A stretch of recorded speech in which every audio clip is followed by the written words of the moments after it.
Hello and welcome to another episode of Korean Politics Debrief with me, Kwon Jang-woo. It was turning out to be another relatively quiet week in Korean politics as we awaited the Constitutional Court's verdict on President Yoon Suk Yeol's impeachment trial. But then came Friday.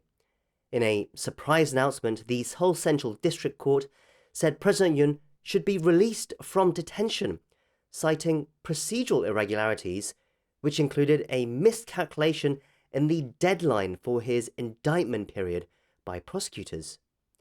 There was a mad scramble by his supporters, his opponents, reporters, and the police to get to the detention centre where he's being held and to the presidential residence in Hannam-dong, where they expected him to return.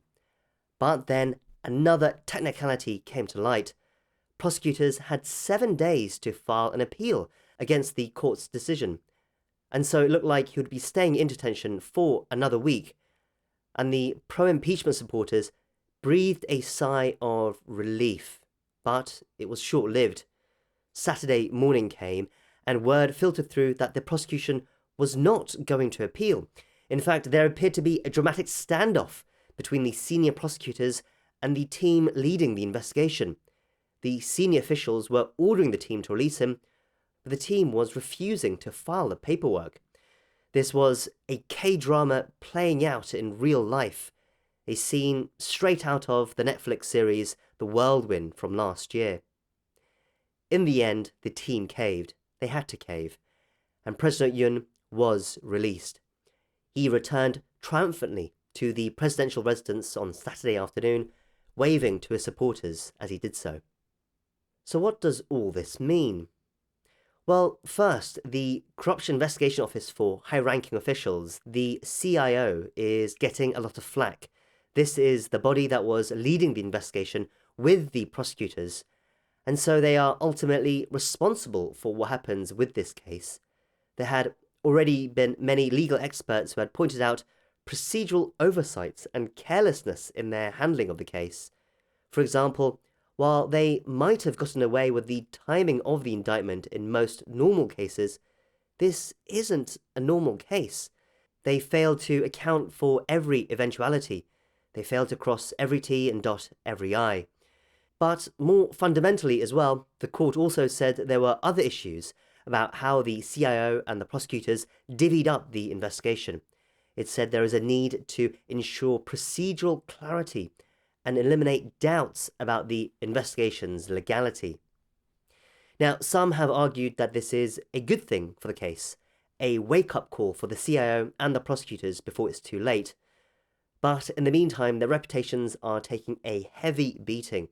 The ruling People Power Party is already calling for the CIO's head, while the main opposition Democratic Party is calling for the Prosecutor General's head. What does it mean for the actual criminal case of insurrection? Well, it's just getting started, so it's far too early to say what this signals for the case overall, but it certainly gives a lot of hope to Yoon's supporters and makes his opponents rather nervous. And more immediately, what does this mean for Yoon's impeachment trial? Well, legal experts say that this shouldn't have any bearing on the ruling, that these are two completely different trials with very different parameters. But it does complicate what happens afterwards. If he is impeached, as widely expected, he will immediately lose all of his presidential powers. But if he refuses to accept the ruling, if he refuses to leave the residence, then it could get very complicated. We saw how difficult it was to remove him from his residence when he was arrested. How long can he hold out in the residence this time? Will the Presidential Secret Service remain loyal if he is impeached? Will he incite his supporters to come out to his defense? Whatever one may think of the Seoul Court's decision to release him, whether following the exact letter of the law was needed at this time or not, it certainly would have been a lot easier for the nation, or at least a lot cleaner, if the ruling had come while he was detained. But that is not what has come to pass. President Yoon is a free man, and in the meantime, the clock continues to tick towards the Constitutional Court's impeachment ruling, which could come this week or next, we still don't know. In the meantime, unfortunately, today's interview is not about all this. It was recorded before all this took place, so we were blissfully unaware of what was to come. But it was still a fun and insightful conversation nonetheless, I feel. My guest this week is Subin Kim, a Korean journalist. He is currently the managing editor of a Korean online news outlet covering international affairs called Pado. He's also the Korean correspondent for Reporters Without Borders. He was also formerly a journalist for the BBC World Service's Korea service. But I know him best as the author of an English language newsletter about Korean politics called Korea Context. I spoke to him about why he started the newsletter, and then we talked about the potential upcoming presidential election, who the frontrunners are, and what it tells us about the two main parties in Korea currently. This interview was recorded on Tuesday, March 4th. Today I have in this very cozy little studio space Subin Kim. Subin is a Korean journalist and the author of a newsletter called Korea Context. That's context with a K, and that offers fascinating insights into Korean politics. Thank you for joining us today. Thank you for having me. Okay, so first, can you introduce yourself to our listeners in your own words? Tell us a little bit about yourself. Yeah, so basically I'm a journalist, and I think every time I see an information gap, I always want to plug it.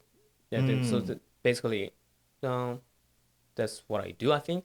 So my job first began as a translator, yeah, and then I began move on to, so I first started with the national security stuff, and naturally I also dealt with the North Korean stuff, yeah, and then so here I am. Yeah. So you're someone who wants to fill in the gaps that aren't being told, you're saying, in media or in other by other journalists. Yes.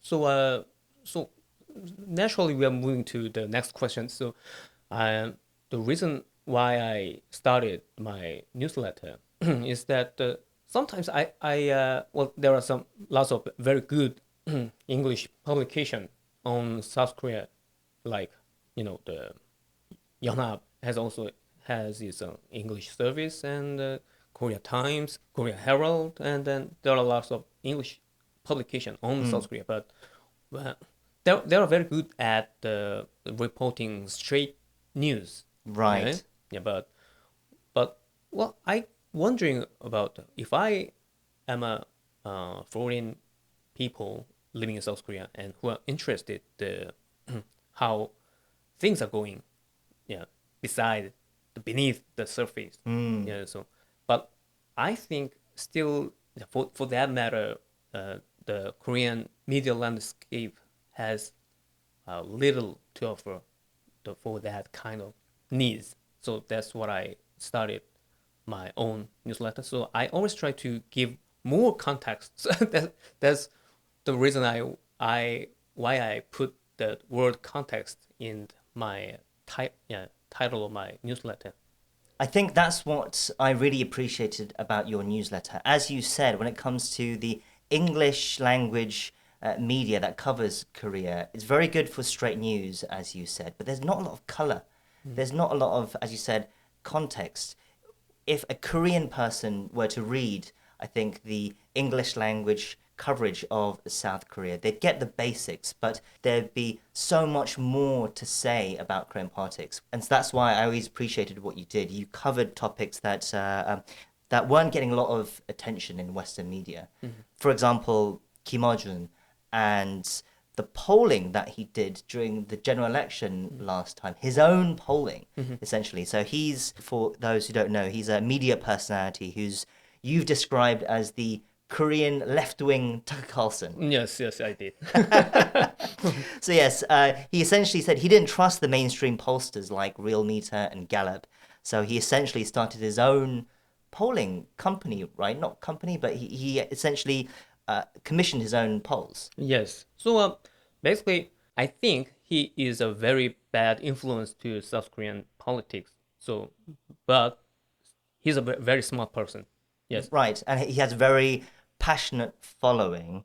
So he did these polls to kind of show, I guess, more favorable numbers to the progressives in the Yes. Democratic Party. This is obviously very problematic, but it was quite a niche issue and something which wasn't covered in Western media.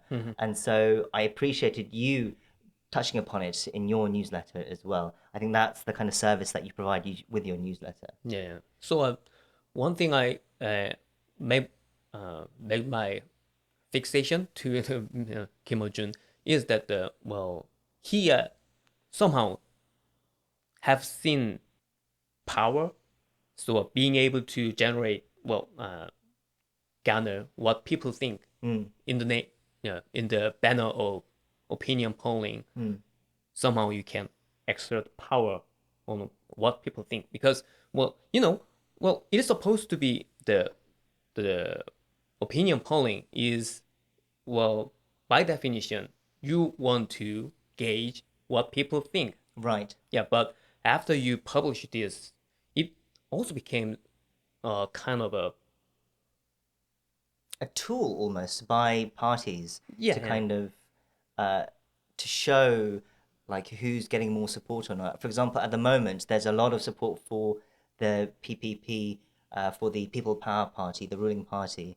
Polls showing that they have about 40% support rating among the public. But there's been a question about how perhaps they are being asked to more actively answer these opinion polls, right? Because if they can show that there is a more support for the PPP than people might think, it can influence people. It can give the party momentum going into the next election. Yes, exactly. Yeah, Right. so the come to think of it, I think it is quite something like a quantum mechanics. So the way the act of looking at it also affects the fact. Yeah. So when people hear that now is ruling party is doing pretty good in polls, and then some people naturally lean towards that. So maybe I should vote for them. Yeah. So that kind of the mechanism works, and then Maybe it's okay to support them. Maybe it's okay for me to show my support Yeah, for them. yeah, Yeah. yeah. That's interesting as well. yeah. So the brilliance of Kim Il Jun is he saw that long before the others do. So he set up his own posters, and then He's using it for his own agenda. yes, Seems. yeah. That is my concern, and yeah. So, yes, I know you release your newsletter sporadically. I know you haven't published a piece since December. Oh yeah. Right. But I always look forward to what you have to say and when you do. And so I think it's invaluable in informing people of the talking points that are being discussed here in Korea. So I encourage you to continue to writing Yeah. more I should. Yeah. newsletter episodes. Yeah. Okay, well, let's get into our main discussion now. And in the first two episodes of this podcast, we talked about President Yoon's impeachment and the December 3rd martial law crisis quite a lot, quite in depth. So today, I finally wanted to really look beyond Oh, yeah. that. I know the Constitutional Court ruling is still pending, and there's still a chance that President Yoon could be reinstated. But the general consensus is that most people expect his impeachment to be upheld. And as soon as it is, that will fire the starting pistol for the next presidential election. And we have to, I guess, prepare for that now, because once he is impeached, the election has to take place within 60 days. And that's really no time at all. 60 days. I mean, Yeah. But it is not the first time we did this. sure, Yeah, sure, it's so- not the first time. Yeah. But I guess the last time it was more of a clear-cut race, right? With Moon yeah, Jae-in really leading, and it was kind of almost obvious from the start which way it would go. But imagine like the US election being done in 60 days, and that's including the primaries. We don't even know who the candidates for, especially for the ruling People Power Party, are, right? Right. So yes, trying to get all that sorted in 60 days, that is going to be quite chaotic, I feel, once the impeachment is upheld. So perhaps we are stuck in the gun a little bit, but I wanted us to kind of prepare for that race especially as it can be, as it could be quite tumultuous. I guess to lead into that, just to check with you, to briefly ask you, do you think there will be a race? Do you think the President Yoon's impeachment will be upheld? Yeah, definitely. Yeah, there was no way around it because constitutional court is also, well, it is court, but they are also a very political entity. So if you get to read all the pollings, well, there are some small difference in numbers, but majority of people just support the impeachment of President Yoon, and also this coup attempt was really clumsy. So there are lots of evidence around here. So I think there is almost no way he can get out of this. Right, and as you said, the majority of the public believe that the impeachment is the right thing for it to happen. I think the latest Gallup poll showed 59% of the public support impeachment, while 35% are against. And among that, 70% of those who identify themselves as moderates supported impeachment. So that is a huge number as well. The approval ratings for the People Power Party and the Democratic Party have been essentially neck and neck in recent weeks. But the latest poll by Real Meter that came out yesterday showed that the DP are now pulling ahead, 44.2% versus 37.6% in approval ratings. So the DP is leading outside of the marginal error for the first time in 5 weeks. Perhaps that is showing that the mood has changed, has turned somewhat, but I think we'll need more weeks to really kind of confirm that.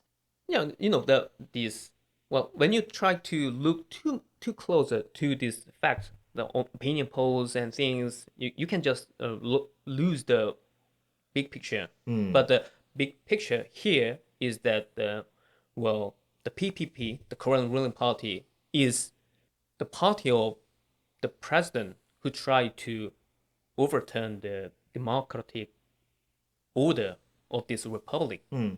So that is the basic fact.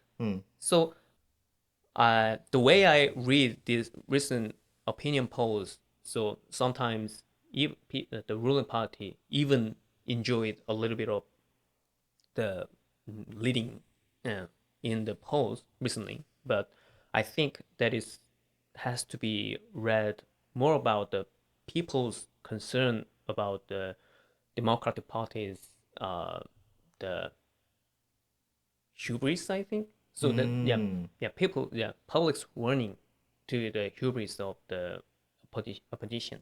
Yeah, that is what I think, because, well, they don't have really great track record of running government in recent terms. Moon government didn't do a great job at maintaining people's support.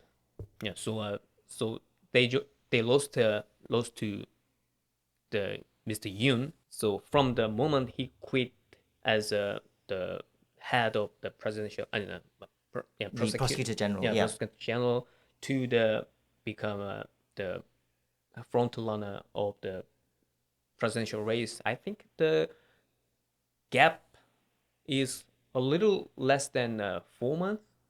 Yeah, so basically he's a really, really political newbie.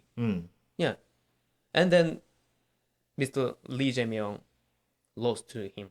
Right. So, yeah, what this means is that it tells more about how the Democratic Party did their job than about Mr. Yoon as a politician. So it was more of a judgment on the Moon administration than support for the People Power Party and President Yoon, you're saying then? Because I was going to ask you more about the opinion polls lately, because I think many people have been surprised at how robust the support for the People Power Party has been, and even President Yoon, even amidst everything that's happened since a martial law. Obviously, I think people outside of Korea would be very surprised, but I think even people in Korea have been surprised as well. But you're saying that it's because they are sending, the people are trying to essentially send a message to the Democratic Party. Yeah, that's what I think. So now I think people really, really rapidly moved on from this post martial law crisis, because I think this martial law crisis was so lame. So I think it is hard to be called that crisis at all, because well they try to do these things, but the preparation was really clumsy. Right. Yeah. So it is martial law crisis. Yeah, technically, and they try to overturn the democratic order of the republic. It is true, but it was the way it is being done was so clumsy. So people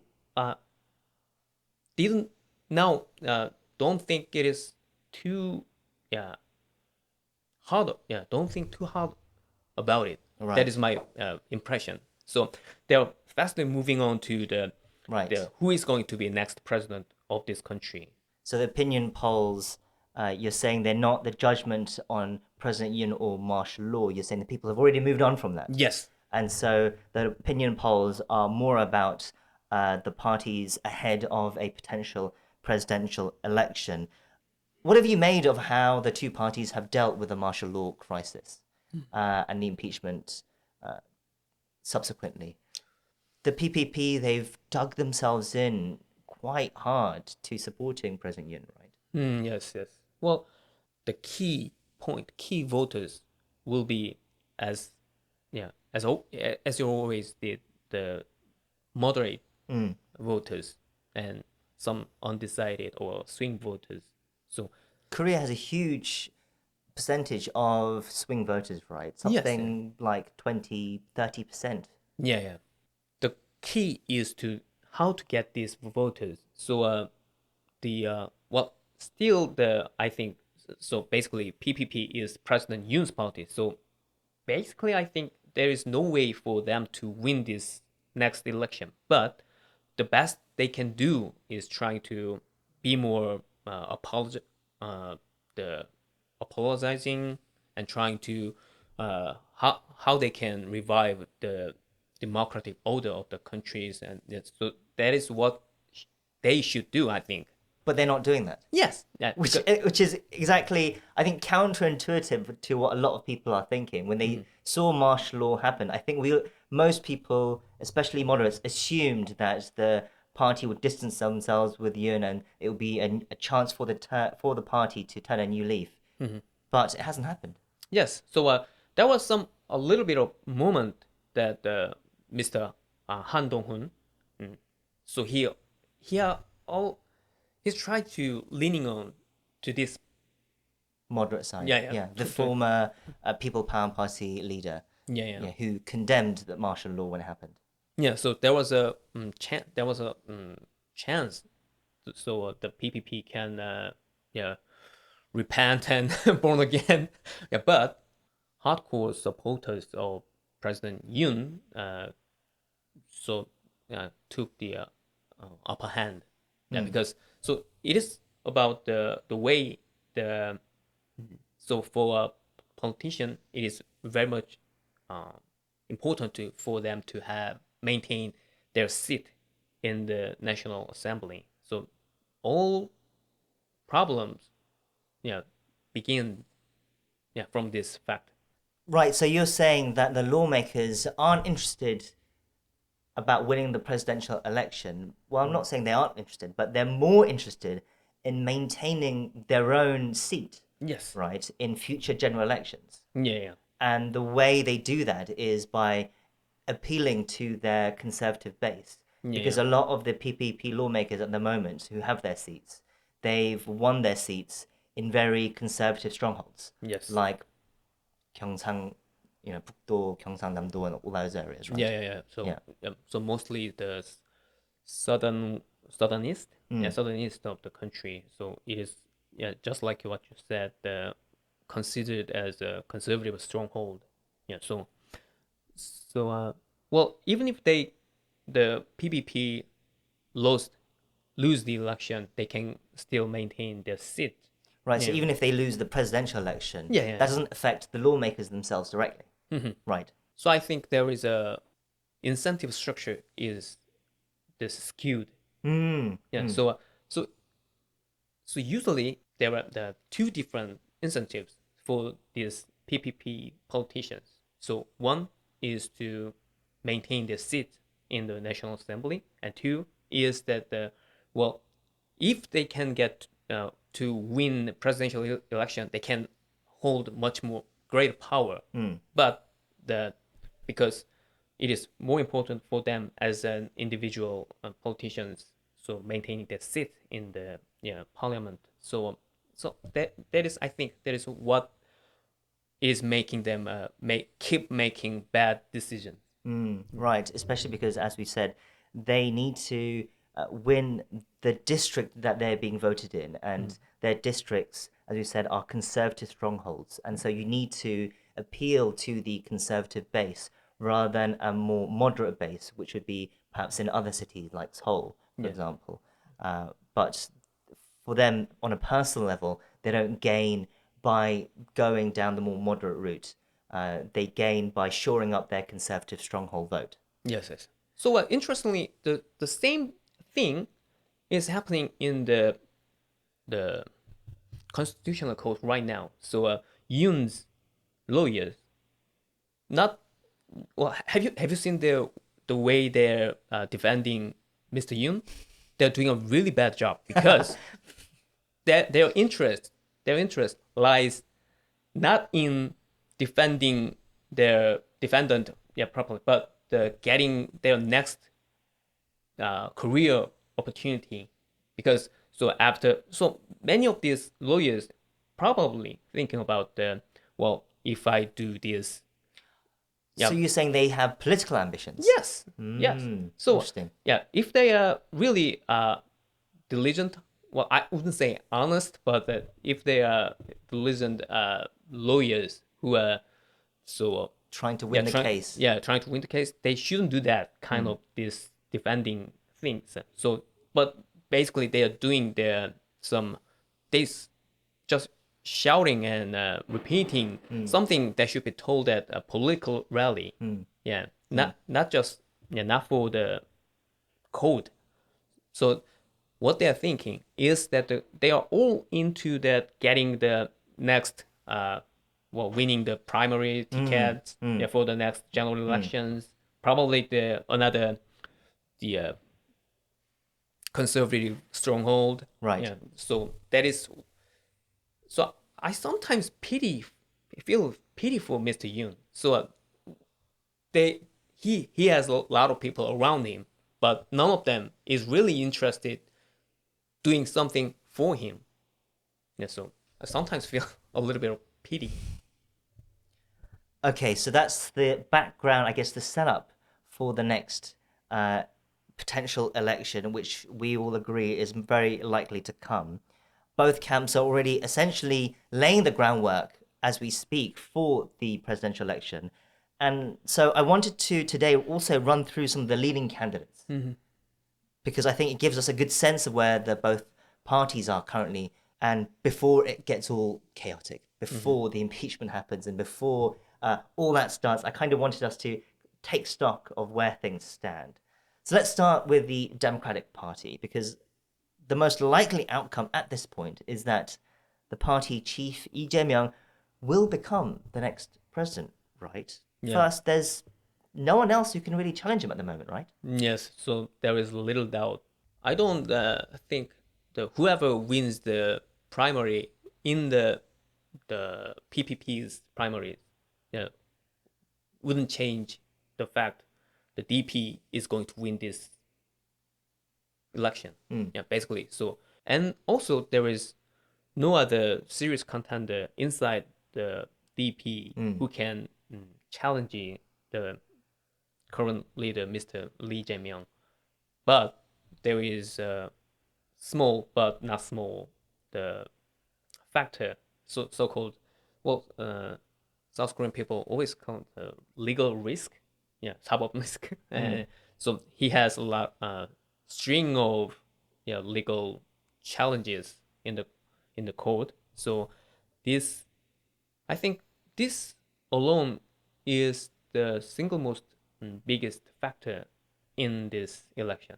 Do you think that really will affect the situation, though? Because the way things are set up, obviously he's facing the appellate trial. He's facing multiple trials, multiple cases, but the most relevant one at the moment is the election law violation case. So he's facing an appeals trial at the moment. He's been given in the first trial a 1-year prison sentence for lying while on the campaign trail. The appeals trial is set to conclude late March, but that still means even if he is given a 1-year sentence, even if that sentence is upheld, there still needs to be a Supreme Court trial, right? But that's not coming within the time that the next presidential election will come. So that is basically out of the time frame. Right.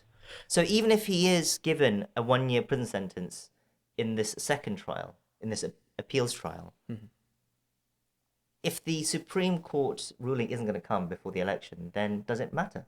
Yes, because one major reason why people think the Lee Jae-myung is unfit for the presidency is that this kind of issues, so legal issues, so if he was again found guilty in the second trial, the Appeals trial. Appeals trial, so there will be a quite a big movement of public sentiment, away from the Mr. Lee and also from the DP, I think.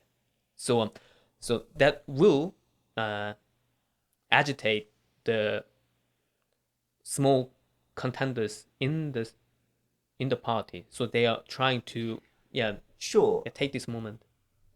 I agree that it could agitate that contingent, but do you think it can agitate them enough for them to overthrow E as the presidential candidate for the party? Yeah, so because E has such a grip on the party at the moment. Yeah, but my theory is that for the moment, the Lee's grip on the party appears very tight, and but he spent really small amount of his whole political career in Yeouido. I mean, as a the elected politician in the National Assembly. So right. So he always been a kind of outsider. So he was elected as a mayor of Seongnam City, and then he was the governor of Gyeonggi province. Yes. So always he has to make some big allies within the DP, who has much more big influence among the DP politicians in Yeouido. So like he has to make an ally with Lee Hae-chan, to get enough footing in his own party. So yes, he was a very senior figure in the party, a very influential figure. Yes. I also wrote a newsletter about this. So there was a former gangster who turned into a kind of businessman who sent a huge amount of money to North Korea. So he is getting getting a trial, and also it is related with Lee Jae-myung's attempt to reach out to Pyongyang. So this is the head of the Sangbangul group, right? Yes. And the kind of a broker, middleman. So this guy is name is Lee Hwa-young. Lee Hwa-young used to be a aide to the Lee Hae-chan. So that kind of alliance helped Mr. Lee to gain foothold in the Democratic Party. But still, I think there are so many politicians who are considered to be the Lee's guys. Well, I don't think there is the strong affinity between them. Yeah. So they are just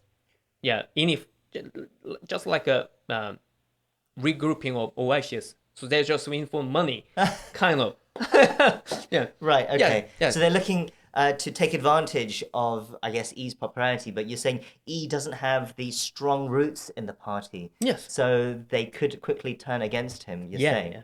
But then who would take his place? Because that's the question, right? Like, Yes. there aren't any really strong figures in the party at the moment. I guess there's Kim Dong-yeon, the governor of Gyeonggi City currently. But again, he's not someone who has particularly strong roots in the party either. Yeah. And he's also quite, a lightweight politician, I think a lot of people would say. Yes, yes. There's perhaps Park Yong-jin, Mm-hmm. but, he's not even a lawmaker at the moment Yes, yes. for the party. So who would take Lee Jae-myung's place? Who's the alternative for the DP? Well, personally, one people I have in my mind is Kim Boo-kyum. Okay. Yeah, so he has The former prime minister. yes, yes, yes. Yeah. So he's not a lawmaker at the moment. Yeah, yeah. Just like Mr. Park Young-jin, but he is a veteran politician. Sure. Yeah. He also has a pretty good relationships with the former Moon administration guys. Okay. So the biggest faction in the DP is so-called the former student activist group. So Kim Boo-kyum has pretty good relationship with this group, and also, if but still, I think he is kind of still laying low.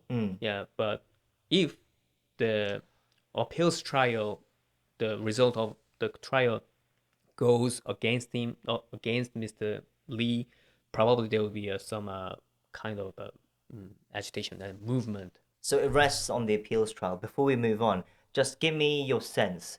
What percentage chance do you think there is that there could be a different presidential candidate rather than Lee Jae-myung if the appeals trial upholds the 1 year prison sentence? So if How likely do you think this? Because we're discussing this, but for me at the moment, I don't see that happening. I don't see a high percentage chance of that happening. What do you think? so the trial goes against Mr. Lee, Yeah. then I think more than 50% of chance that Wow. could be changed, because well, my sense is still the Mr. Lee's grip on the party is not so strong, yeah, as other people believe. Okay, so that is definitely very interesting. One to definitely look out for. So the appeals trial, a verdict, I understand, comes out March 26th or 28th, around that time anyway, late March. So depending on that, it could be a very different picture we see in a month's time of where the party is heading. Very interesting. Okay, so let's quickly move on to the People Power Party as well now. A situation where there are so many candidates at the moment, at least five, I would say, right? And that kind of tells us how conflicted the party is at Yes, the yes. moment. How should we do this? Should we look at them one by one, very briefly, very quickly? I don't think it is worth to look into everyone. I would say just two people. So Okay. so for Kim Mun-soo is Okay. well, he's the definite front runner. Right, he's in polls right now. He's Yes, the front runner. Yeah. He has the most support especially among the conservatives. So we should explain very briefly who he is. He's a former Labour activist, actually. Yes. But he's now the most right wing of all the candidates, of all the contenders. He's had quite the turnaround over the years. He's quite old. He's 73 years old now.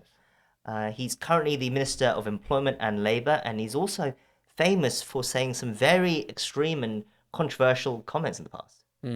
Yes, yeah. But I think the fact that Mr. Kim is the front runner just tells a lot about this. There is no other talent, in this party. I think so. I don't think Kim has real chance of being the presidential candidate for the DPP. PPP. Oh, you don't? Yeah, I don't think because Even though he's leading the polls at the moment. yeah, but the the primary is not just doing by this Opinion polls, of course. so there will be there has to be some I think institutional support. Yeah. So something like 50% opinion poll? It's not even that at the moment for the PPP. Probably there will be another committee will deciding this the rules. So rules always change. Right, right, okay. Yeah. So so I personally think that the I think the strongest possible candidate for the DPP is Mr. Oh Se-hun. Yeah. Okay, before we get to that, I should just explain as well the controversial comments.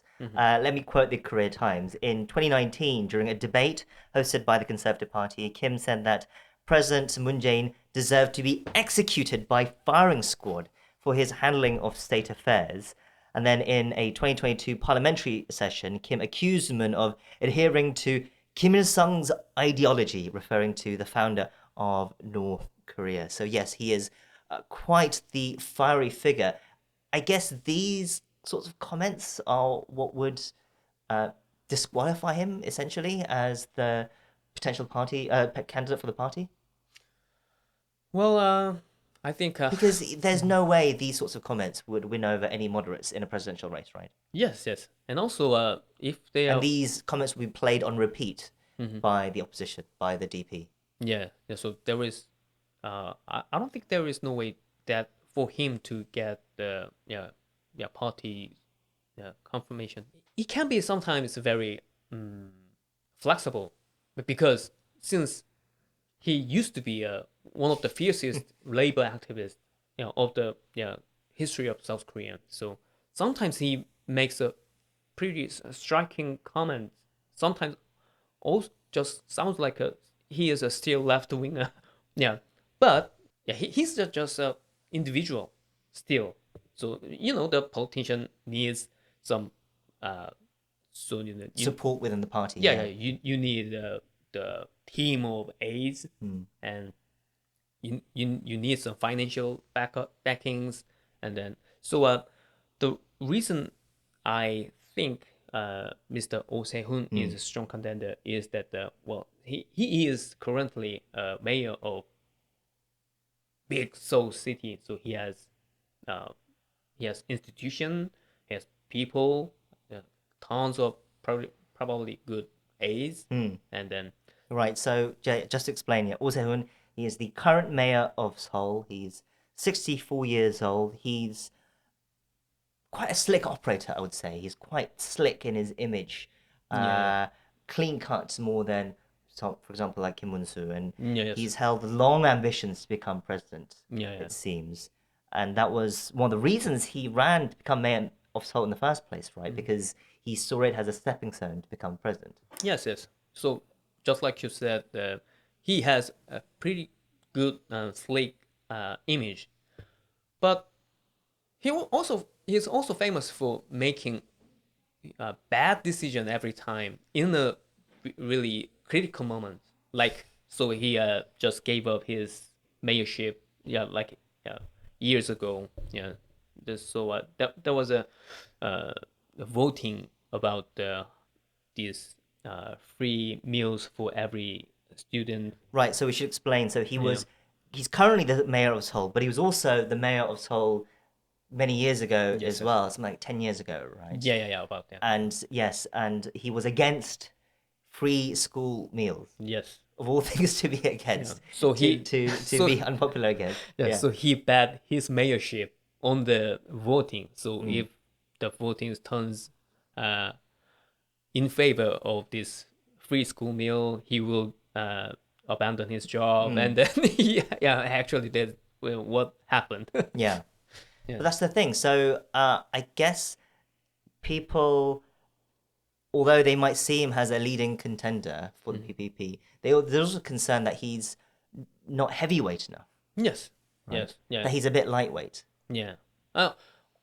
Well, I would say Oh Se-hun has been in the field for a long time, but still he I don't think his political instinct is as good as that of Mr. Lee or other people. So I think he still has the mayorship of Seoul, so he has a pretty good institutional support and financial backing, so he can do pretty probably he has I would say largest war chest for this. Right. Yeah. And he's someone who's not too far right, but also someone who's not too moderate to center left almost either. So he is someone who can appeal to both sides of the electorate. Yeah, possibly. Right? Yeah, Possibly. But the question then becomes, what does he stand on? What do we know him for? We just know him as the PPP lawmaker. We don't know really what he believes in. That's another concern I think people have. Yeah, but well, I think that is the same for almost every front runners of this future, the race for the future presidency. So I think the biggest issue of this South Korean politics right now. So everyone is just fixated. So DP politicians keep talking about this rebellions and but the problem is this rhetorics about rebellions and then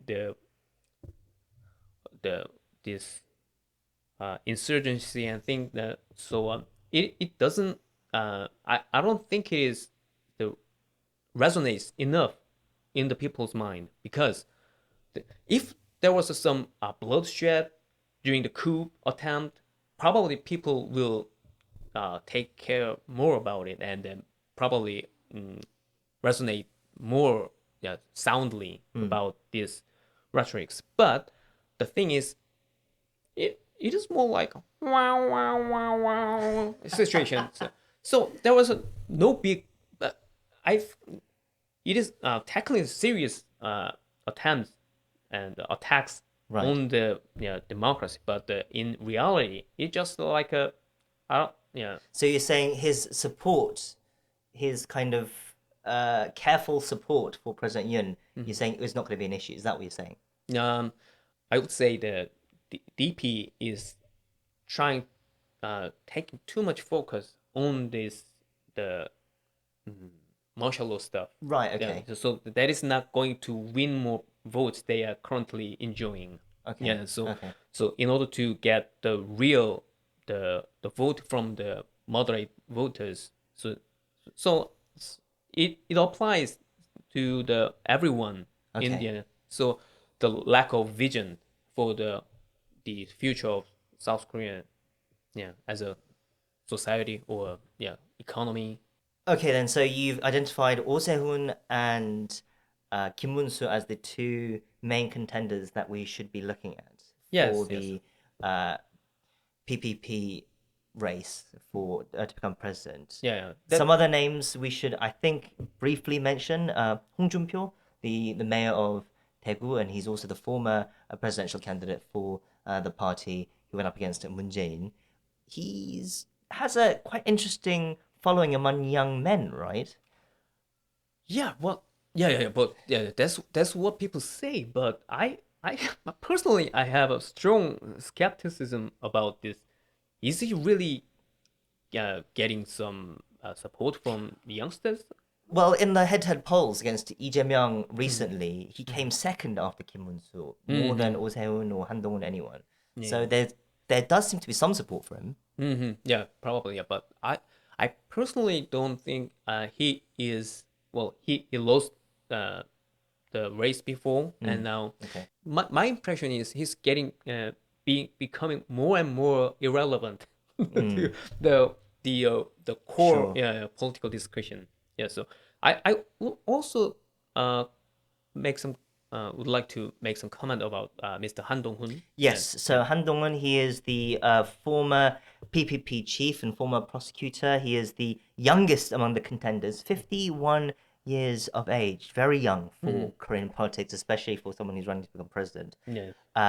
He was considered a confidant to President Yoon when they were both prosecutors, and Yoon, of course, picked him to be his justice minister before their relationship fell apart. Han condemned President Yoon's decision to declare martial law, and although he was seen as a person who could help relaunch the PPP, he is also, I guess, seen too far to the center for many die-hard conservatives at the moment, right? They see him as a betrayer of President Yoon. Yes, yes. So, well, when he just dropped off, as the leader of the ruling party, I thought so.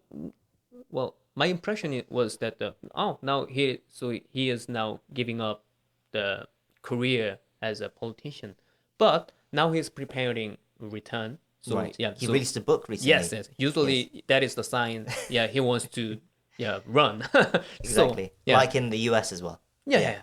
So I think there was some there are lots of moments. Yeah, he could reinvent himself as a good career politician. So like when he got to face the directly face to face and against Mr. Yoon, there were lots of moments even before the martial law crisis. Yeah, but every time he just backed up. So you're saying he should have stood up more to President Yoon directly? Yeah. So his career as a prosecutor makes little difference from President Yoon. So in order to prove himself as a different person, a different kind of politician, he should have done more about the showing. So he is not the same person, just like President Yoon, but he didn't. So I think the moment is gone because there were moments he had as a chief of the ruling party. So if he wanted to show something to the public, he should have done that at that moment. So now it is all gone. So the limelight is off from him. Now he's releasing a book and he wants to do something. Well, I think it is there was a Korean saying the bus went off. The bus is left already. Yeah. So there is no way you can get hop into the bus again. So yeah, I think it is probably there will be some discussions and some little buzz about Mr. Han for a while, but I don't think it will last. Yeah. Okay. There is one X factor that we need to mention, I think, as well for the PPP race, and that is the Myung-tae-gun scandal. We really don't have time to get into that today because it is really kind of quite complicated. But just to try and very briefly explain it, Myung is someone who has been labeled as a quote unquote power broker. He is a pollster and generally a political grifter, I would say, who seems to have managed to finagle his way somehow to become someone who President Yoon listened to, and also his wife, Kim Gun-hee, who she listened to him as well. There are investigations ongoing about how much he was involved in influencing polls and elections, and how much the president and Kim Gun-hee was involved in the affairs of the party. But the thing is, he was such a widespread and active political figure as well that he has links with many other PPP candidates like Oh Se-hun and Hong Jun-pyo and Lee Jun-suk as well, though he's not PPP at the moment. We will perhaps get to the exact details about all that on another episode of the podcast because I think we don't have so much to cover there. But how do you think that Myung-tae-gun scandal could affect the race? Could it potentially derail runs for someone like Oh Se-hun? My impression and my assessment on this Mr. Myung-tae-gun is that he used to be a local pollster and maybe so he could have some little say to the local primaries. Yeah, so that is the influence he used to have. Right, in Changwon. Yes, yeah. Down south in Gyeongsang-do. So and then in recent years he appears to wanted to expand his influence into the central political scene. So he contacted his main connection to the central political scene was the former lawmaker called Kim Young-sun. So she Kim Young-sun, yeah, Kim Young-sun. Yeah. So she introduced him to many of Sure. So Lee Jun-seok and Right. Oh Se-hoon and even the Yoon Suk Yeol. Yeah. So he's very well connected. But the question I want to kind of cover today is, do you think the scandal involving him could affect Oh Se-hoon and his presidential race? Yeah, so I think he was his real influence over these central figures of this so-called Myung Tae-kyun scandal is pretty much limited, I think. And I think a part of this scandal become so big was the DP was trying so hard to blow into this kind of another big scandal. Okay. Myung Tae-kyun's influence is, I think, quite overblown. Okay. Yeah. I also think it's become so complicated as well, and there's so much hearsay, drip drab information. I think it's gone overwhelming for people. I think people find this scandal kind of hard to fathom. They know that there are some sort of suspicious activities, but it's hard to exactly pinpoint what happened where. So I think people have just lost steam with this scandal. So yes, perhaps it won't have as much impact on this race as we might have feared, I guess, at the beginning of the year. Okay, I think we have to try and wrap it up. I've taken up quite a lot of your time already today, but I guess my final question for you today is my final question anyway, because we do have one last listener question I want to get to before we go. But my final question is, ultimately, who do you think will win? Is there any chance of the PPP winning this time, do you think, in the potential presidential race? Yeah, so I would have to repeat my previous answers. So basically, the big picture is that DP and PPP is having an early presidential election for the fact that the PPP's president tried to overthrow the democratic order of this republic. So this basic fact. So naturally, next president will come from the DP. So that is my basic theory. Even if somehow Mr. Lee Jae-myung gets derailed by these legal issues, then still I think DP is going to win this race. Yeah. So basically, that is the basic theory I have. Right.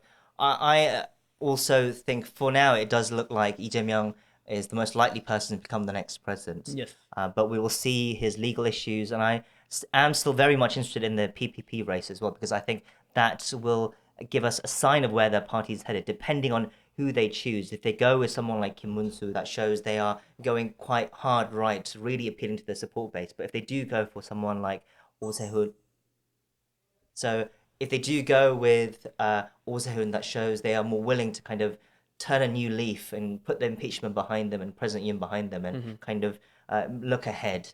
Especially, again, if they choose someone like Han Dong-hun, I think that would really show that the party wants to turn a new leaf, although I do think that's unlikely Yes. for now. But yes, I think it'll be interesting to see that race as well, just to kind of represent the struggles that the conservative base here in Korea is going through.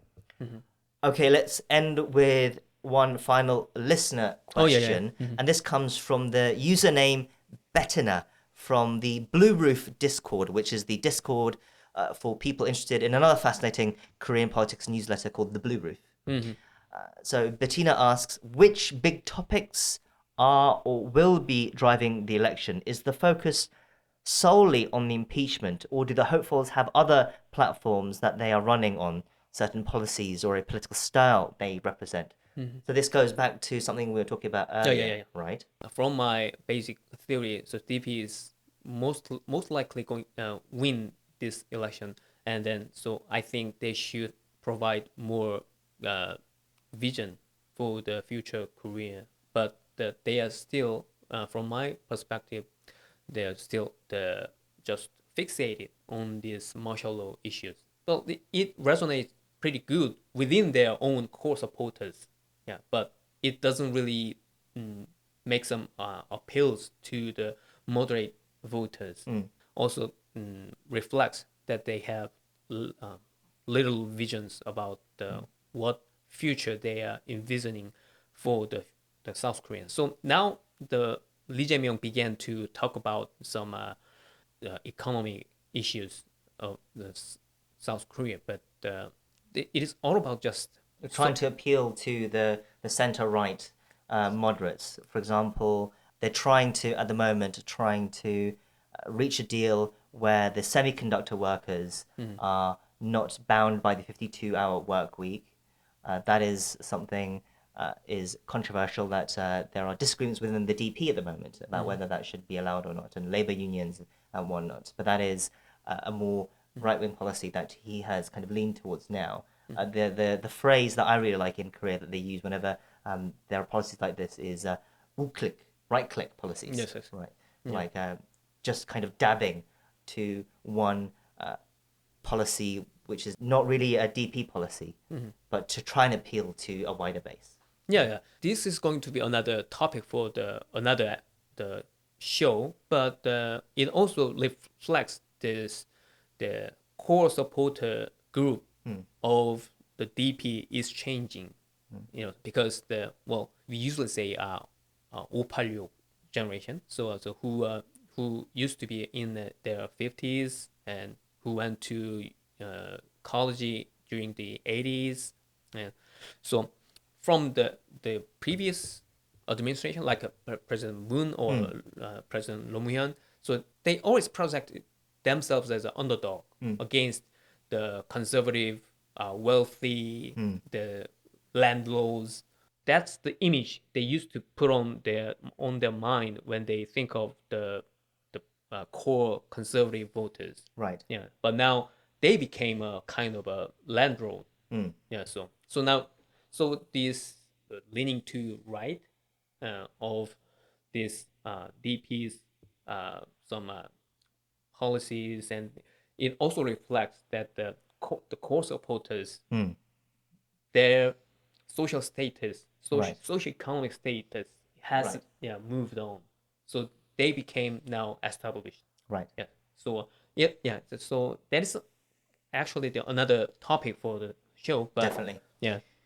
So to answer Bettina's question, there is really at the moment no real kind of vision that the parties are offering at the moment, and that is something that they need to address, especially because I think as well, if they don't address that, that will give them no honeymoon period if they come into power, that people will have voted them in just because they were anti the party of President Yoon.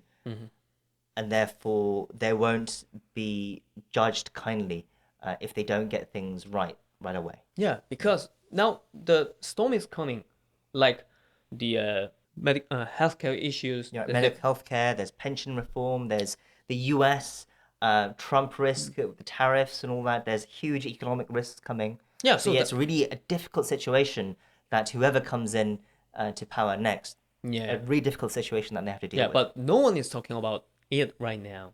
Yeah, so that is the failure of South Korean both party system has failed to I would say produce a more reliable political elite.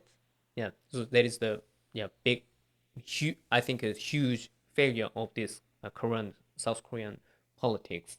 So we are going to see another crisis coming from the healthcare sectors and national securities, and there is no one is actually talking about these issues, especially for the DP, because they are going to confront these issues soon. That is, as you said, something we will perhaps talk again in the future, or something perhaps you will address in your future newsletter. I should. No pressure, no pressure. But anyway, we're going to have to wrap it up today. Subin, it's been a real pleasure to talk to you today. I thank you so much for your time.